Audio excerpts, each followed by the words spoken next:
Hey, I'm Dave Knight with the Dave Knight Real Estate Team, and we love being a real estate resource for people. Today's question is, are properties still selling for over asking price? Now, I've gotten that question at least 2 times here in the last week, and right after they ask the question, there's kind of an assumption like, I'm sure they aren't.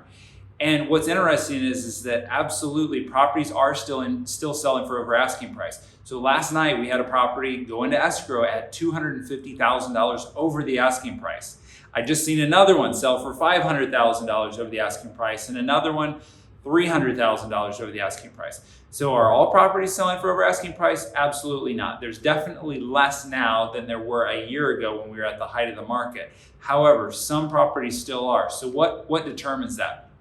There's 3 things that I'm going to look at when I'm going to determine what's going to happen to this property when it hits the market. The first is I'm going to go back and I'm going to look at the inventory. How many options do buyers have? What is the supply? So how many properties are on the market in that micro market?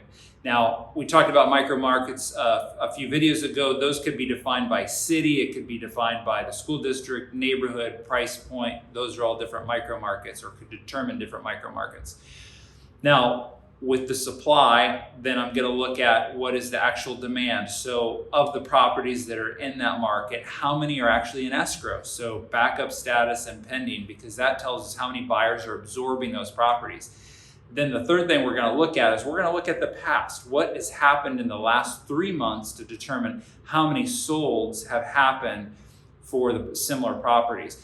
That's going to tell us over those last 3 months about how many properties the market is absorbing every month, because that'll tell us how much inventory we have, how many months of inventory.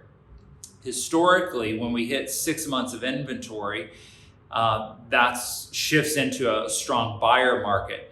But we've had as little as several days of inventory or a week of inventory. Right now, some areas like that I've seen recently are about a month's worth of inventory, which means that if nothing else came on the market, how long would it take for all the properties to get absorbed by the buyers out there? If it would only take a month, that's a pretty short amount of time. That means it's going to be pretty high demand, and there's not going to be many options for buyers to choose from.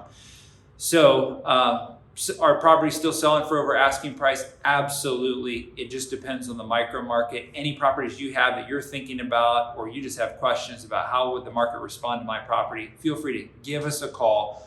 We love helping answer people's questions and help them figure out what's best for themselves. Make it a great day. We'll see you on the next video.